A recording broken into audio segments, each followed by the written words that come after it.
Почитувани, вие сте на фреквенцијата на телеканал А1 и следите уште едно ново издание на емисијата Отворено студио.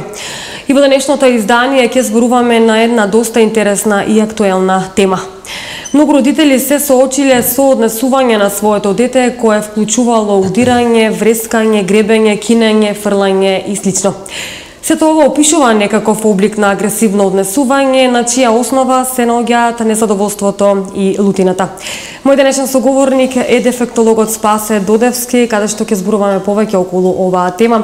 Кои се причините и кои фактори влијаат врз појавата на таквото однесување кај децата? Најпрви, добро ни дојдовте повторно во Отвореното студио. Добро ви најдов и најпрво морам да ви кажам, морам да ви изразам честитки за избраната тема, бидејќи тоа е една од најопштите, најобемните теми, иако мислам дека во рамките на оваа емисија ќе не можеме сега да објасниме во однос на темата. Меѓутоа се надевам дека во исто време ќе ги објасниме најкруцијалните работи од кои што родителите би можеле да ги препознаваат, да ја разликуваат. Едноставно благи начини на кои што да се стремат за да можат да ја спречат или да се справат со агресијата. Така. Ете, како започнато, кажете ни што точно представува агресијата кај децата, кои се причината за истата појава и кои фактори придонесуваат за агресивното однесување? Агресивното однесување во суштина однесување кое што во самата срж своја носи еден квалитетно однесување кое што е контра однесувањето на останатите. Тоа е реакција на индивидуата која што во состојба на нарушен дисбаланс. Тоа значи дека нешто се случува, има конфликт внатре личноста, внатре особата која се однесува, за која се однесува агресивното однесување. И тоа е одговор на околината, на сите фактори кои што се однесуваат на тоа. Например, на кој начин, во суштина, значењето на агресијата, на зборот агресија е да се совлада или да се спротиставиш на она другото или на оне другиот. Иако во последно време, значи, агресијата може да биде општа, тоа е одговор или реакција на некоја работа или на некоја состојба, и агресијата може да биде субјективна, значи да се однесува на одредена личност, изразување на одреден револт кон некоја личност. Така. Во денешно време тоа е, како што кажав, тоа е најширок тип на однесување, бидејќи, како што кажавме, дисбалансот на личноста може да го направи било кој фактор. Има милион различни фактори. Агресијата исто така се разликува од личност до личност, од меѓу половите е различна, меѓу различни заедници, меѓу возрастите е различна. Различна е во однос на местоположбата на живење, во однос на секојдневните карактеристики на животот, на секојдневието. Значи, таа многу се разликува од индивидуа до индивидуа. Во денешно време се повеќе имаме општа агресија, општо агресивно однесување, отколку агресивно однесување усмерено кон некој. Вие сигурно сте заинтересирани за децата, значи за најмладата возраст. Таму е и изворот кај што најпрво треба да се делува за да не се прошири тоа агресивно однесување. Инаку агресијата, ако таа општа агресија не се спречи или не се делува на неа, може да доведе и до субјективна, тоест да ако детето тој негов дисбаланс на личноста и на тој биоритам е нарушен од некаква општа потреба, незадоволувајќи таа потреба или задоволувајќи потребата во погрешен правец, може да допринесе за конфликт кон одредена личност. Значи, тоа се најблиско родителите, браќа, сестри, во групата каде што е во градинка или во училиште и така натаму. Најчесто кај малите деца агресивното однесување е општо. Зборуваме за агресија како еден исклучок на однесување, меѓутоа тоа е во најраната возраст, после раѓањето е доста нормално. Да се присетиме дека децата од кога ќе се родат, тие со еден тип на ублажено агресивно однесување, значи преку плачење, преку одредено нервозна гестикулација, ни укажуваат на работи кои што им се потребни, укажуваат на своите потреби. Дали е гладно на бебето, дали му се спие, дали има нешто нарушено, дали му е претопло, преладно и така натаму, дали му е потребна мајчина топлина и однос, значи не го покажуваат тоа уште од најмалата возраст. Меѓутоа, понатаму во раното детство и во детството до предучилишна возраст е периодот кога треба да се делува баш на таа агресија, да не се прошири, која што понатаму се расширува и се пролонгира и во школската возраст и понатаму во животот. Кои се двата основни моменти кога кај децата се јавува агресија? За жал, агресијата се јавува од неадекватно протолкување на детските потреби и неадекватно протолкување на нарушувањето на дисбалансот во секојдневието и во однесувањето на децата. Што значи? Ако не соодветно се однесуваме како родители, зборам како родители, значи ние сме првите, семејството е прва терапевтска средина. Ако родителот и ако семејството во најчести форми кои што ги имаме денеска е презаштитничко усмерено кон детето, значи му нуди голема заштита во секој момент.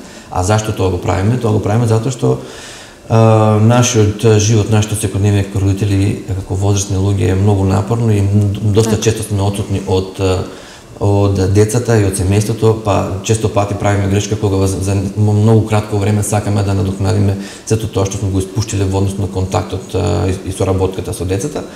И така да во тие моменти кога мислиме дека треба да надокнадиме, ние му дозволуваме се и сешто на нашето дете и дозволуваме и она што не знаеме каде ќе води и она што мислиме дека моментално му е потреба, оствари таа потреба се проширува и се проширува.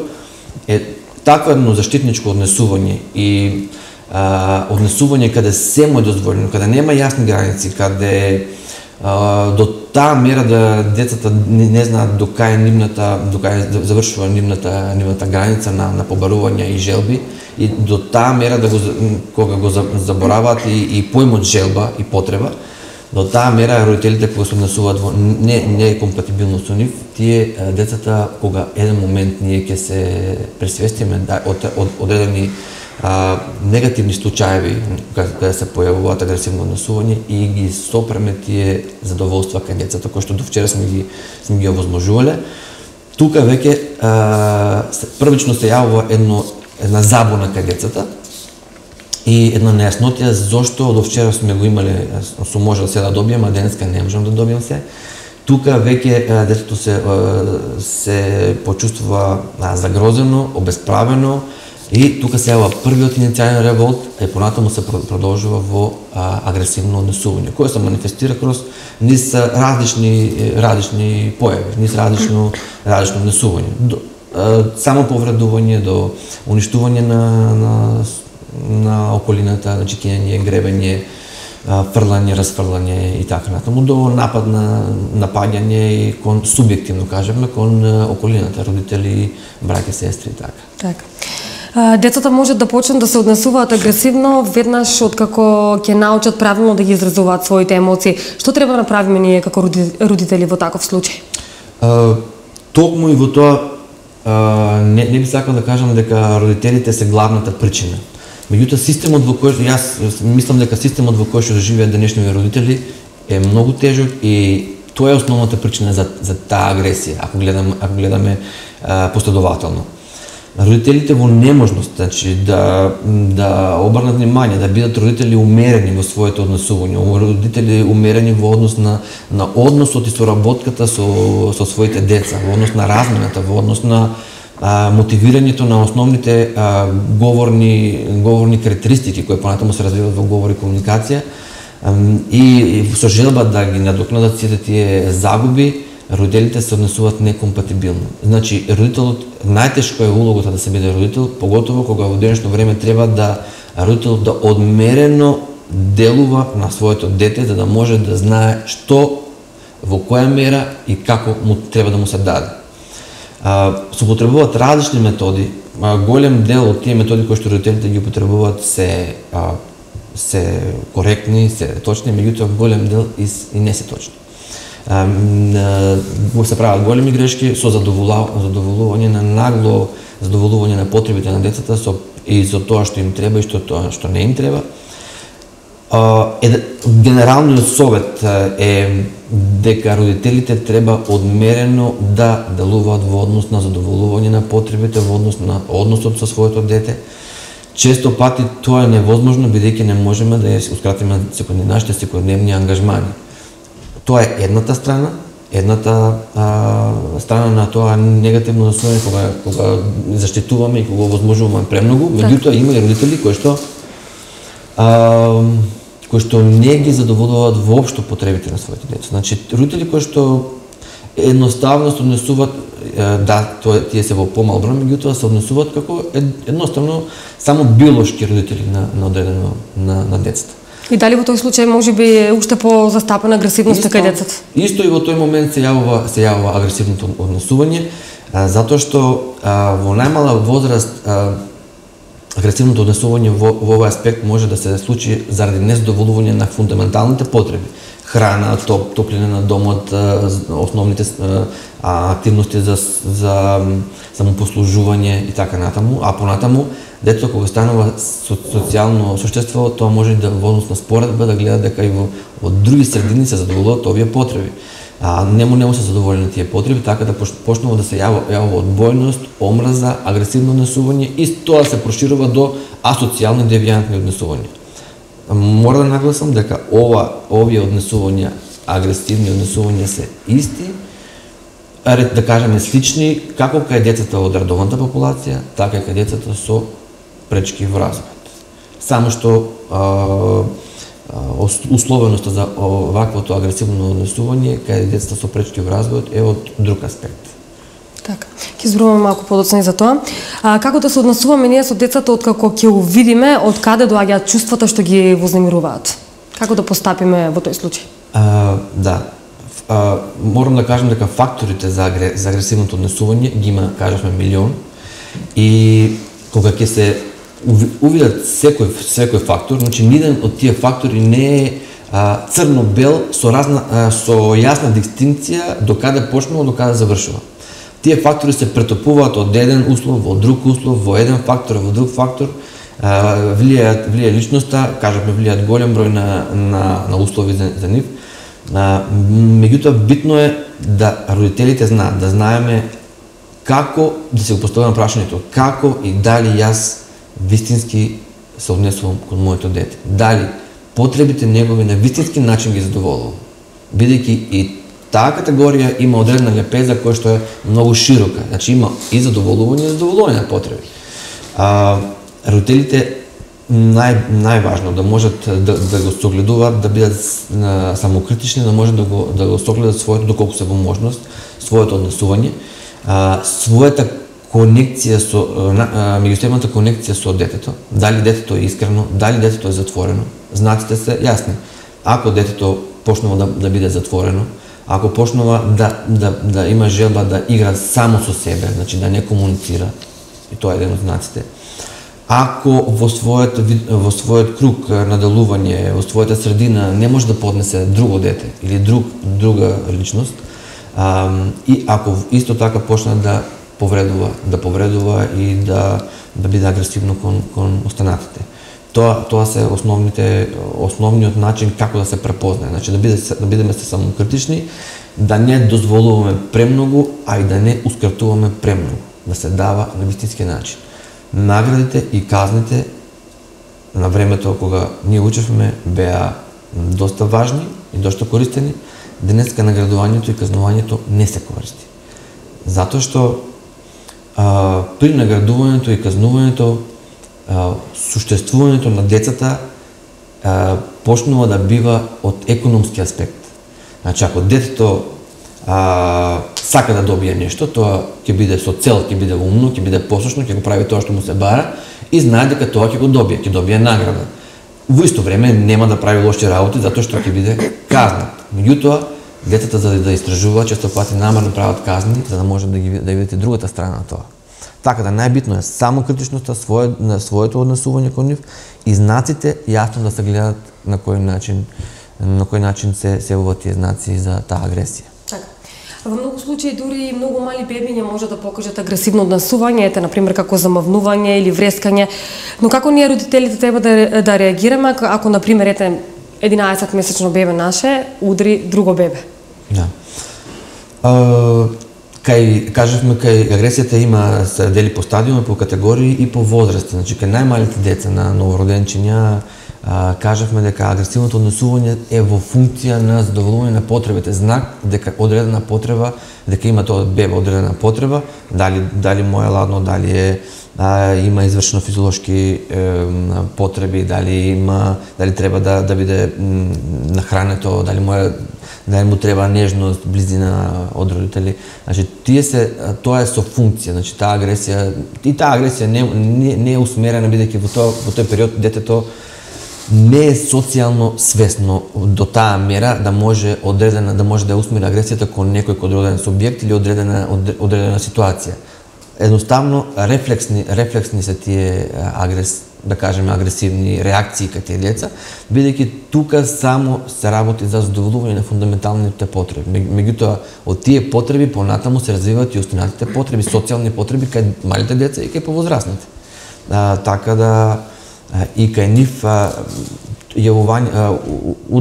да кажеме агресијата од едно кон друго бебе, тоа може да биде само случајно или може да биде не може да се свати толку сериозно, бидејќи тука е само задоволување, не постојат другите лица освен мајката и најблиската околина, не постои во тој социјален живот на бебето, бидејќи се уште го нема и развиено. Така.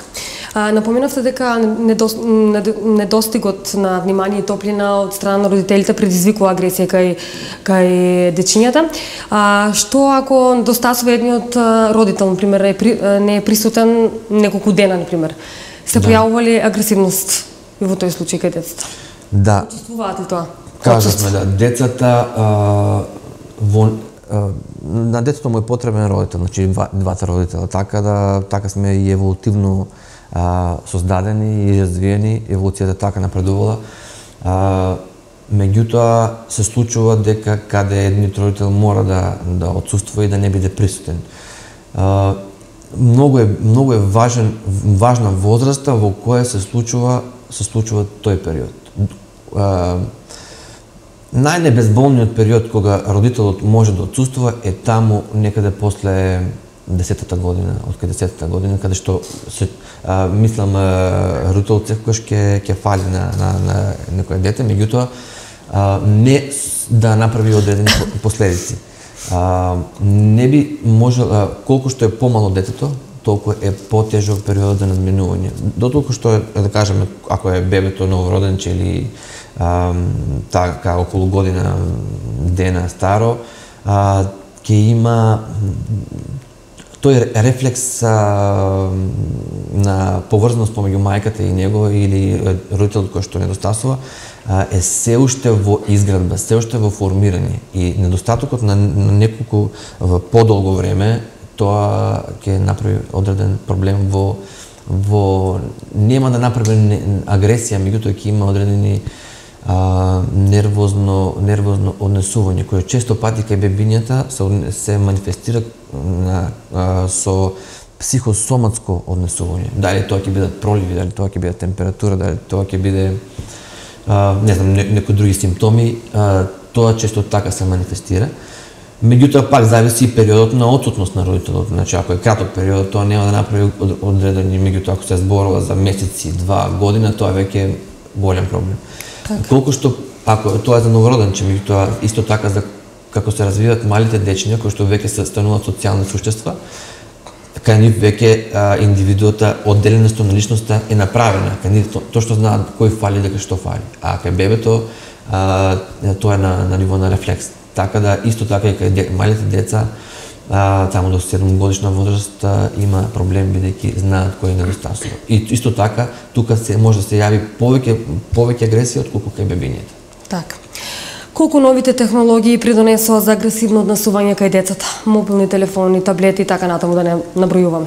Тоа е еден од факторите кои што едноставно го расипуваат детството, го расипуваат сите односи. Технологијата ги мислиме дека технологијата ги расипа сите односи во колку што ни е потребна, толку е многу штетна.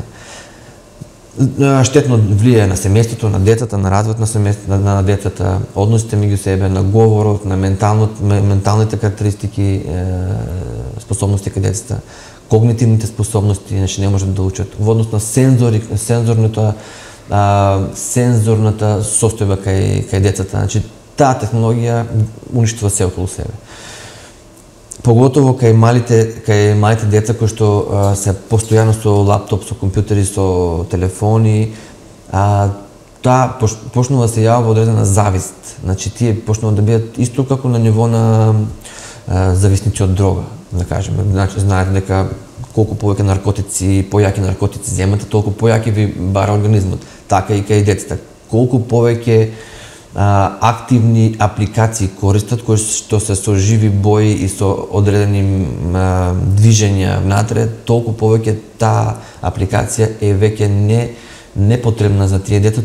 Тие барат се поживи, поактивни апликации и може да замислите дека таа активност на таа апликација или на таа игра или на тоа што го користи детето се отсликува во самото однесување. Така да децата ад хок добиваат пресликување на агресивно однесување од самите тие, од самото тоа користење.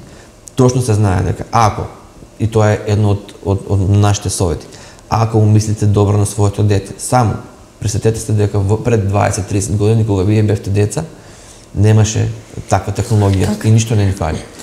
Така да, ако мислите да детето да биде да влезе во вистинската социјална сфера кај општеството, мора да се скратат сите технологии барем до 7 годишна возраст.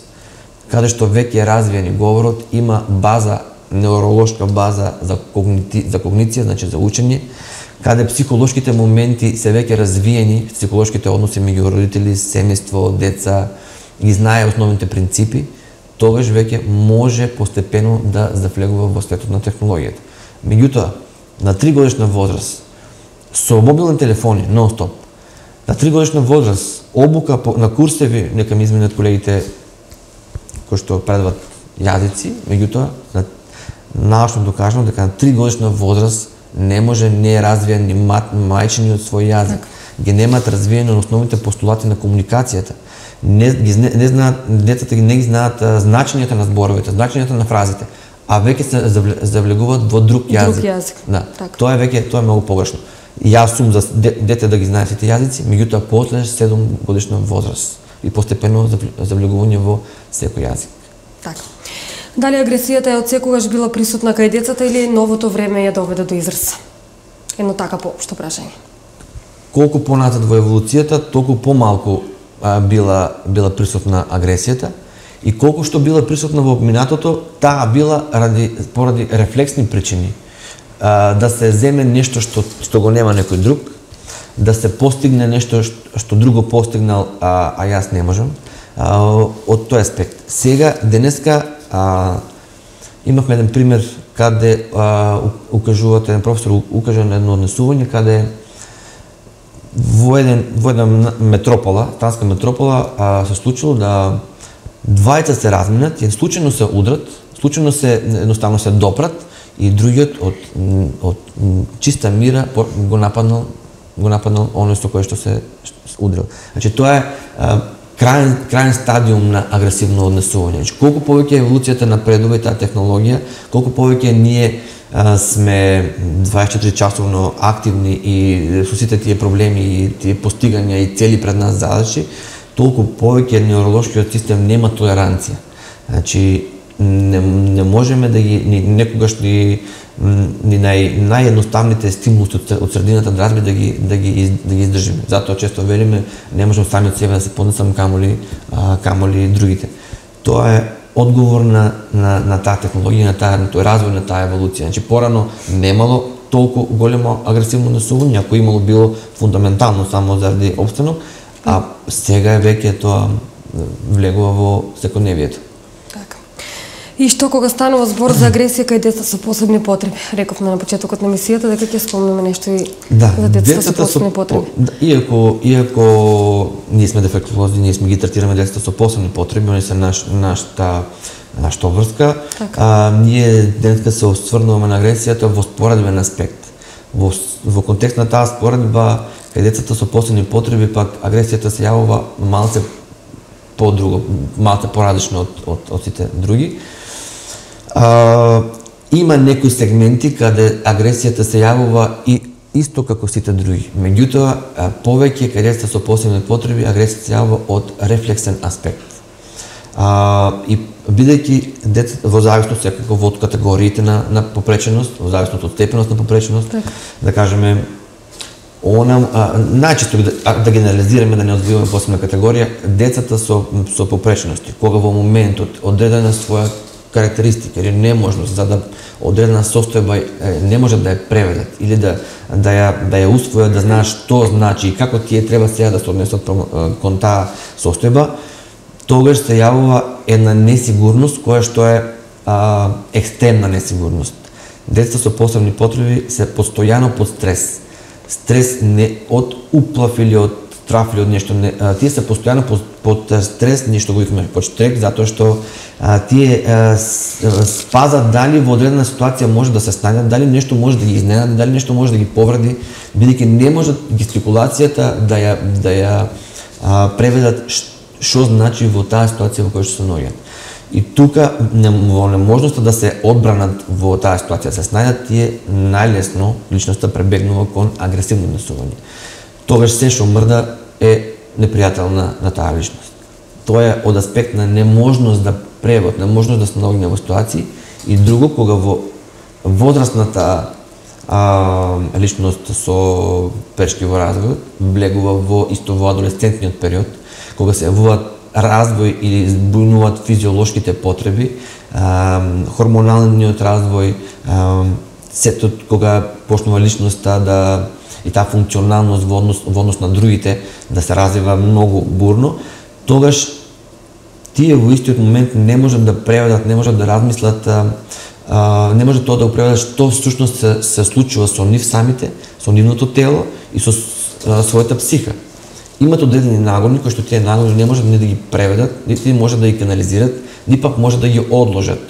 Во тој конфликт, моментален конфликт, сето она што мрда може да биде причина за агресивно однесување, и тоа за жал најчесто е усмерено, субјективно, тоест кон останатите.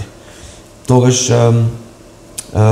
затоа често лицата со пречки во развојот, поготово тие што се во пубертет или во адолесценција, мора да имаат сугестија и од медикаментозна терапија, за да можат сите тие нагони, сите тие промени во организмот да бидат колку што може полесно да се адаптират и да го премостат тој лош период тој нормален физиолошки период во својот живот. Така.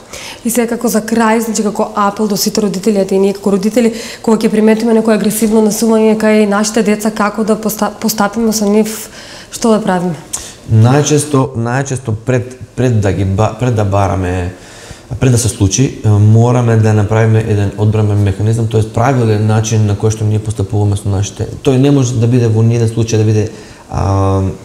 да биде најдобриот, бидејќи таков не постои, меѓутоа да можеме да се однесуваме кон нашите деца на начин на кој што е потребно, значи задоволување, одмереност. Одмереност е многу битна карактеристика. Одмерено давање, одмерено земање, одмерено обраќање внимание, одмерено занемарување. Одмереноста носи правилен контекст и постојаниот разговор со децата, дури и во најмалата возраст, дури кога немаат развиено говор, носи бенефит, носи развој, како на говорот, така и на сите карактеристики. Меѓутоа, кога ќе се случи да забележиме дека одредена карактеристика, дека кај одредено дете има некаква агресивна реакција или агресивно однесување, тогаш мораме да застанеме и да го бараме во сите потези на однесувањето изворот. Тоа најчесто е со поставување на прашањата. Што направи детето? Каде бев јас? Што јас направив? Во која ситуација бевме? Кои предмети беа тука? Која околина беше? Значи, сите тие прашања се за поставување за да може да се најде каде е причината. И често така, кога се поставува тоа прашање, кога се вака анализира ситуацијата, а со предуслов дека претходно сме одмерено сме се однесувале со нашето дете, често може да се најдат факторите и она што влијае на таквите агресивни реакции, бидејќи мора да се уште на самиот старт да се решат и да се неутрализират, затоа што понатаму прераснуваат за поголемо агресивно однесување. Така. Спаси, јас многу ти благодарам што денеска одвои време повторно да ни бидеш гостин во отвореното студио со една доста интересна и актуелна тема и се надам дека повторно ќе ни бидеш гостин со некоја друга тема. А тука јас одјавувам, почитувани гледачи, се надам дека ви беа од користа советите од дефектологот Спасе Додевски. Останете на програмата на телеканал А1, од мене пријатно.